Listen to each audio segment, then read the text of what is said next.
Le Rav Aryeh Levin de Yerushalayim, le grand tzaddik de Yerushalayim, un jour rencontre une personne qui arrive et qui se présente devant lui. Il la sent assez gênée. Elle ne porte pas de kippa, elle n'a pas l'air très religieuse. Cette personne-là ne se sent pas bien devant le Rav Aryeh Levin, qui était un homme pieux, tzaddik, qui aimait tous les juifs. Ceux qui accomplissaient la Torah, ceux qui ne l'accomplissaient pas du tout. Il voyait les juifs pour ce qu'ils étaient, ses frères. Le Rav Aryeh Levin était de petite taille. Cet homme-là était assez grand.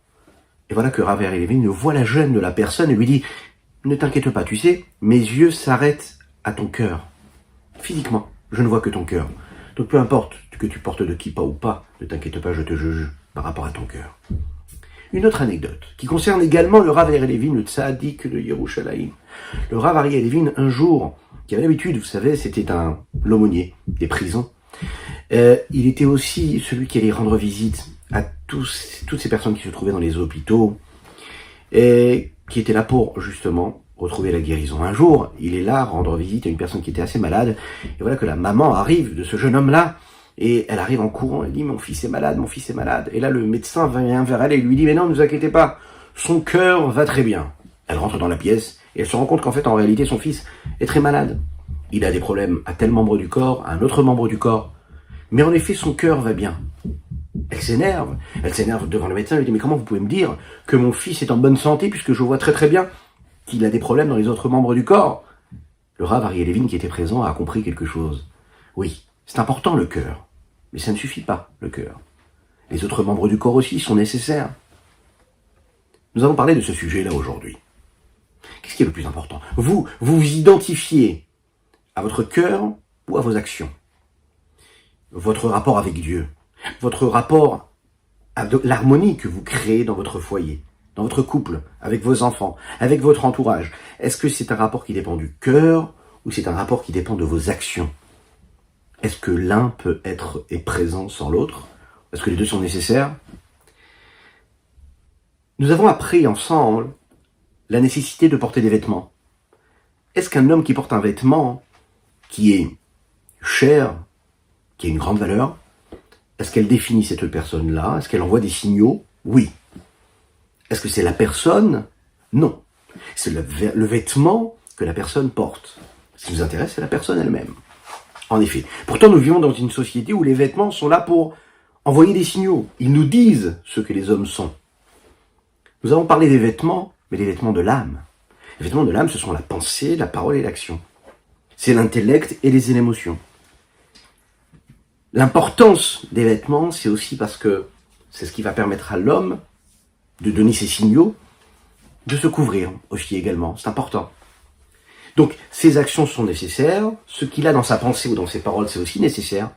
Ce qu'il a dans son cœur, dans les parois de son cœur, qui concerne que ce qu'il est lui.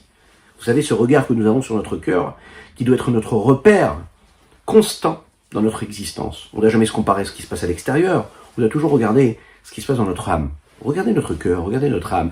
Se comparer à ce que nous sommes réellement. Puisque chacune et chacun d'entre nous, on se connaît vraiment. On connaît notre vraie valeur. On ne peut pas se mentir à soi-même lorsqu'on voit quelqu'un qui se comporte comme il faut, c'est-à-dire dans ses actes, ou qui ne se comporte pas concernant des actes qui concernent Dieu ou même les hommes. Et donc notre jugement, on peut le porter de cette façon-là, par rapport au jugement que nous avons face aux valeurs, face aux repères qu'on nous a inculqués dans l'éducation. Il faut se rappeler d'une chose, qu'on doit toujours les fixer. On doit toujours juger en fonction des repères de notre propre âme. Et de la même manière qu'on ne se juge pas de la manière la plus difficile, la plus stricte, on se trouve toujours des circonstances atténuantes, vous êtes d'accord ? Eh bien l'autre aussi, il faut apprendre à le juger aussi avec circonstances atténuantes. Comment est-ce qu'on peut réussir à juger une personne toujours de la meilleure des manières ? Alors vous savez, parfois, un homme peut ressentir quelque chose dans son cœur, il peut ressentir par exemple de l'amour pour Dieu, et quand il s'agit de faire quelque chose, il a du mal à le faire. Il a du mal à agir comme il devrait agir. Il y a parfois des juifs d'action et des juifs de cœur. Est-ce qu'on peut être un juif de cœur et est-ce que cela suffit ? Non. Est-ce que ça suffit d'être quelqu'un de très strict, de respecter la Torah méticuleusement, de respecter toutes les halachot, toutes les lois juives ? La chassidoute nous apprend que cela ne suffit pas. Il faut y mettre du cœur, il faut mettre des émotions, il faut ressentir ce que nous faisons ici. Lorsqu'on accomplit une mitzvah, on est en train de s'attacher à Dieu. On a besoin de le ressentir. Ce que la Torah nous demande, c'est Rachamana liba ba'e. Le Zohar nous le dit. On a besoin de cœur. Dieu attend le cœur de chacun d'entre nous.